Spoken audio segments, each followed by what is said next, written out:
Pinit. Walang gagawin ko. Kaya pwedeng gawin. Maglaro kaya.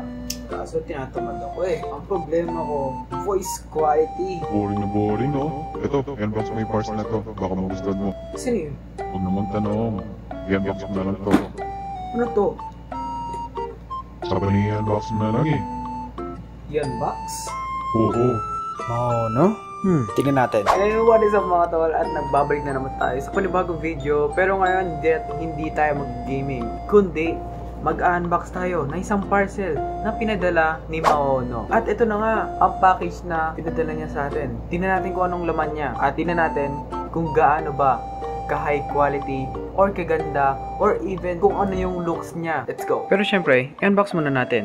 You know, Maono Global Best-Selling Internet Microphone. Give me USB microphone with noise cancelling or cancellation. Ito ang DGM 20. At tingnan nyo, RGB pa! Pero tingnan natin ang laman. Uy! Nasa yung parcel? Lo! Napasobra yata. Nasaan yun? Uy! Ito na pala yun. Grabe guys, ang ganda. Ang angas tignan no. May stand pa siya oh. Tapos ang maganda pa dito, pwede pa siyang lagay sa isang mic arm. Or arm, ganun. Yung parang may sabitan dito, tapos ganun. Tapos, alam nyo na yun kung ano yun. Lalagay ko na lang dyan sa screen na yun kung ano yung tinutukoy ko. Pero yun nga, ito yung gagamitin nyo para ilagay yun. So, kaya may extra piece siyang ganito. So, lalagay lang dito siya sa likod. Ganyan. Pero, syempre, i-attach nyo muna to yung mic na to. Tapos, syempre, ito, i-attach nyo to sa mismong arm. Tapos, dito yon. Dito is i-screw nyo lang dito parte. Okay, let's go to the review. Pero, wait lang, paano natin isasaksak to sa laptop? Wait lang. Ano to nakakapa ko? Uy! Ito yun! Ito ang kasagutan sa aking problema. Ito pala, ang cable ng mic na to. Ito ay Type-C kung saan isasaksak natin to sa pinakalikod ng mic. Ayun, no, kung makita nyo, may USB slot siya kung saan dyan natin isasaksak itong Type-C USB or plug. So, try na natin isaksak to. Ito ay isang USB plug kung saan pwede mo isaksak sa desktop mo, sa laptop, or even sa macOS or iMac. Pero, ang kinaganda nito ay detachable siya. Ibig sabihin nun, pwede mo siyang ipalit para masaksak mo din siya sa phone mo. Kaso, ang plug lang niya is Type-C. So, ibabalik na natin to, ipa-plug in ulit natin kasi ipa-plug in natin sa ating laptop. So, let's go. You know? Ang ganda. Pero bakit naka-purple? Pero syempre, sinetup ko yan. And gusto ko naka-purple lang yung light niya. Pero, hindi lang ganon yung pwede niyang kayanin.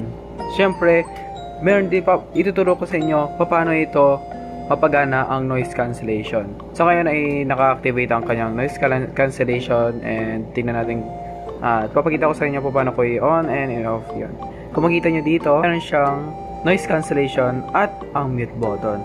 Para lang i-mute yan, isang tap, and magiging red siya. Ibig sabihin, naka-mute ka. Isang tap ulit, magiging ilaw ulit yan at hindi na siya naka-red. Ibig sabihin, naka-unmute ka na. Ang maganda pa dito, pwede mo i-set ang noise suppression or noise cancellation niya by i-hold mo lang siya ng 2 seconds. Magiging green siya. Ibig sabihin, hindi naka-activate ang noise cancellation nyo. Pero, i-hold nyo ulit. Ayun, naging blue siya. Ibig sabihin ng green, hindi naka-activate ang noise cancellation. At ibig sabihin ng kulay blue ay naka-activate ang noise cancellation nyo. Ang ganda, diba? Ang maganda pa dito, pwede mo pang palitan ang RGB light niya. Kung dito lang sa dulo. Ito pang isang button. Ibig sabihin nito ay nandito yung dim light or RGB light niya. Isang tap lang, you know, naging RGB talaga. Ang ganda. Angas mo, Maono. Ang ganda, Maono. Sulit to. One tap ulit. Magiging siya, mag-blinking siya. Isa bang tap, magiging red, gold, yellow, green, sky blue or aqua, dark blue, At ang purple or magenta yata yung tawag dito. Pero balik natin sa RGB kasi gusto ko yun. Wait lang. Yan. Gusto ko sa RGB kasi lahat ng kulay nandyan. And maganda siyang tignan kung kumpara sa iba. Pero kung gusto niyo kung anong kulay, pwede niyo na mai-set dito. At syempre hindi lang yan. Syempre, meron din siyang ibang function kumpara doon. Hindi lang yon, marami pa. Mga 2 or so. Tara. Akala nyo doon lang magtatapos? Hindi, no. Kasi dito sa pinakaharap niya ay makikita mo isang jack port kung saan pwede mo isaksak ang iyong earphone. Kasi obvious naman dyan, tinan mo naman may earphone or headphone logo. Ibig sabihin, pwede mong ilagay dyan o isaksak dyan ang iyong earphone na wired. Syempre, dapat wired siya para masaksak. Any type of earphone will work. And isaksak mo lang dito at marinig mo na ang sarili mong boses, same as yung audio ng device mo. And maganda pa dito, meron siya mic gain knob. Ito ang pwede mong palakasin at painahin. Ganda, di ba? So, syempre, hindi lang yan. Syempre, testing natin kung gaano ba kaganda. At ngayon, hindi ko ginagamit ang microphone ngayon. Syempre, itetest natin yung comparison niya with or without microphone. Ngayon is without microphone and titest natin with microphone. So, wala akong ginagamit ng microphone. Naka-unplug yung microphone. Kaya wala akong ginagamit ng microphone.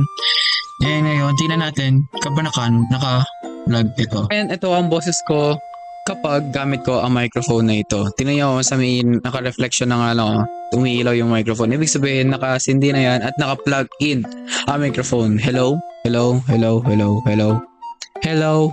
Hello? Hello? Hello? Mic test, mic test. Ang ganda! Maono. At tingnan natin kapag in-off natin ang noise cancellation. Yan. Naka-off ang noise cancellation. Kung mapapansin nyo, medyo maingay. Nakakarindad, di ba? Ngayon, sisindihan natin ang noise cancellation niya. You know, medyo tumahimik. Grabe. Parang ang gandang pakinggan na aking boses. Hindi, joke lang. Pero malay mo, di ba?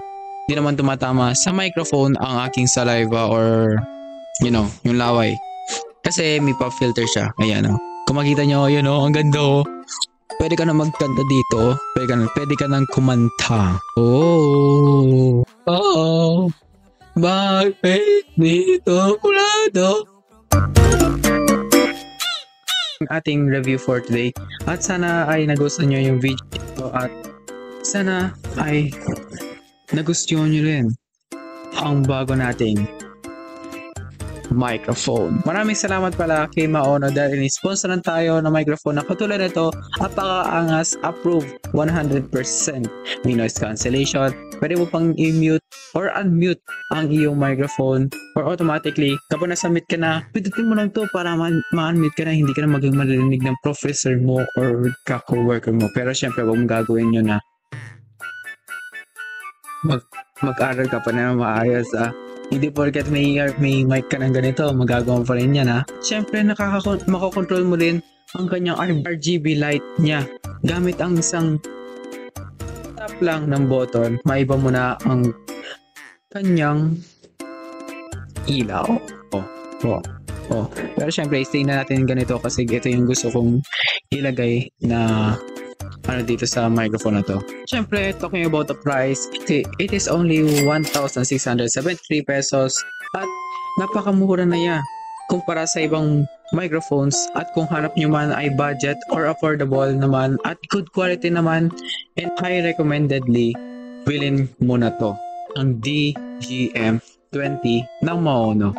Yun lang guys, ilalagay ko na lang sa comment section ang link ng shop and also the link of this microphone. Para pa hinihintay mo, bumili ka na. Lalagay ko na sa comment section lahat ng link para makapag-order and makapagpabili ka na. Yun lang mga tol. See you in my next video. Stay safe. Goodbye.